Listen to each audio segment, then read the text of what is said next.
हर MP MLA commission ले आएगी। हम पर साल वाला कहली कि 5 करोड़ मिला हो ना भाई, अगर 10 पैसा मिले है तो 40 पैसा ने 40 लाख हो जीतो। सब पार्टी के हम दे दिली कि ले तो हमें गाड़ी खरीद को मेरे घर फलना कर।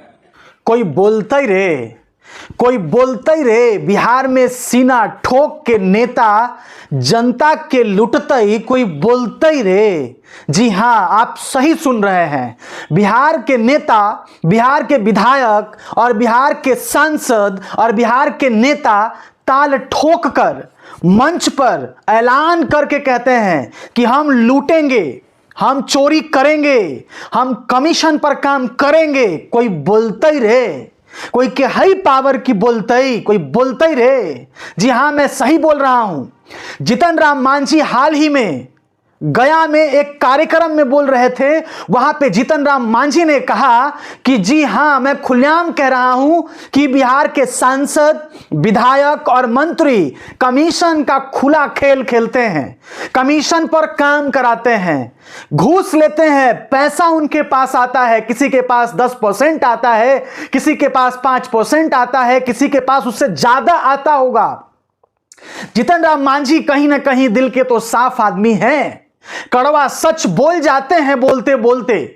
जीतन राम मांझी ने कहा कि हमने भी ये काम किया है और हमने भी कमीशन से पैसा कमाकर पार्टी के लोगों को पैसा दिया है और कहा है कि जाकर के गाड़ी खरीद लो, जाकर के अपना घर खरीद लो, जाकर के जरूरत का सामान खरीद लो, क्योंकि हमने पैसा कमाया है और सीधा सीधा तौर पर चोरी करके पैसा कमाया है। जनता का पैसा किस तरीके से नेताओं के द्वारा बिहार में और भारत के अलग अलग राज्यों में खुलेआम लूटा जाता है, इसका सीधा तमाशा हमारे बिहार की जनता देखती है।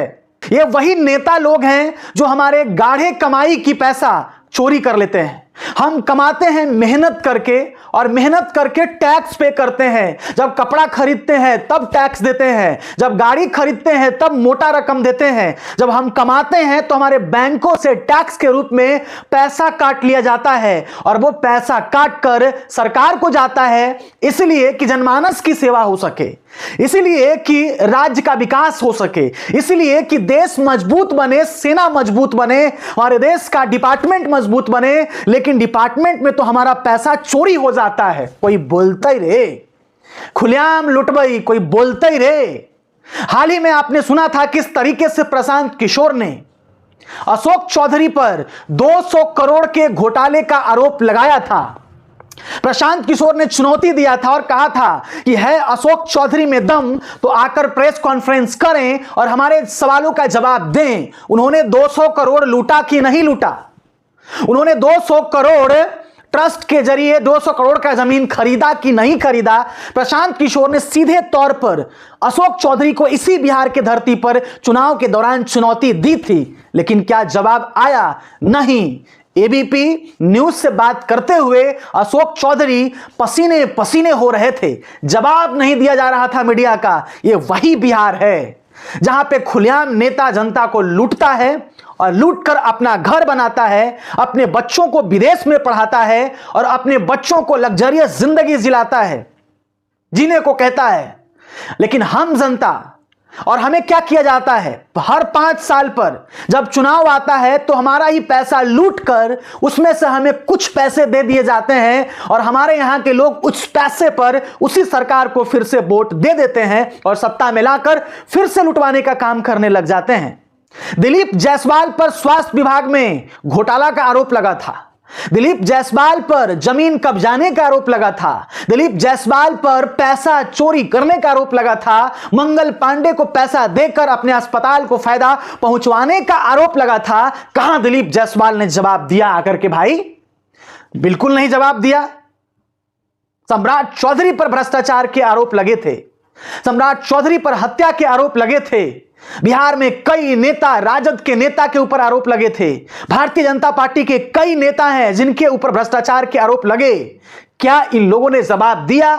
बिल्कुल नहीं। क्यों जवाब देंगे भाई?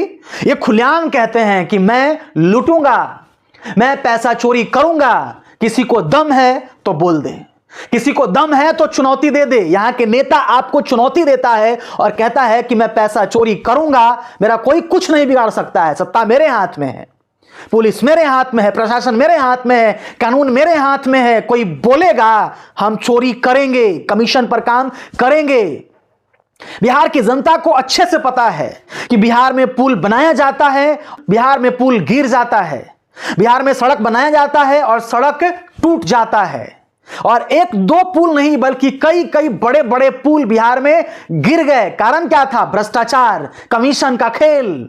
नेताओं ने कमीशन लिया, ठेकेदारों ने कमीशन लिया, अधिकारियों ने कमीशन लिया। ऐसा नहीं कि कमीशन केवल नेताओं के घर जाता है, कमीशन बड़े बड़े अधिकारियों के घर जाता है, भ्रष्टाचार के रूप में उनके पास तक जाता है, सर से लेकर पांव तक। जब चोर ही चोर बैठा हो तो इस देश का भला कौन कौन कौन कौन कर सकता है?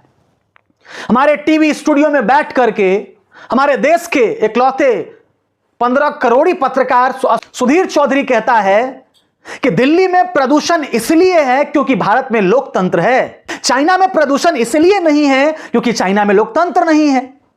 यानी तिहाड़ी कहना यह चाह रहा था कि भारत में प्रदूषण होने का सबसे बड़ा कारण है लोकतंत्र का होना। इस तिहाड़ी को यह भी नहीं पता था कि ये देश में यदि लोकतंत्र नहीं होता तो यह तिहाड़ जेल में जाकर के सड़ जाता, इनको उठाकर के जेल में बंद कर दिया जाता और इनको पता तक नहीं चलता। इन्हें लोकतंत्र का महत्व अभी तक नहीं समझ में आया है। एक हमारे टीवी के बड़े पत्रकार कहते हैं कि दिल्ली में प्रदूषण का सबसे बड़ा कारण है अरावली हिल्स। वो अरावली हिल्स जिसके अस्तित्व की लड़ाई आज राजस्थान लड़ रहा है, पूरा देश लड़ रहा है और पूरा देश इसके बारे में आवाज उठा रहा है। उसके बारे में पत्रकार कहता है कि अरावली हिल्स के वजह से दिल्ली में प्रदूषण है। कुछ सालों पहले 2023 में ये केजरीवाल को टीवी पर आकर के गालियां देते थे और कहते थे कि प्रदूषण का सबसे बड़ा कारण केजरीवाल है, सबको जीवन जीने का हक है, केजरीवाल को जवाब देना पड़ेगा। लेकिन यही टीवी मीडिया के लोग आकर कह रहे हैं कि अरावली हिल्स के वजह से देश में प्रदूषण है, दिल्ली में प्रदूषण है, तो भ्रष्टाचार क्यों नहीं होगा? भ्रष्टाचार तो होगा ही, खुलेआम लूटा जाएगा, क्योंकि सारे लोग तो अपने ही हैं। हमारे यहां कहावत है कि सैया मोरे थानेदार तो डर काहे का, सैया मोरे थानेदार तो डर काहे का। अरे सब कुछ तो अपना ही है तो डरना किस बात की है?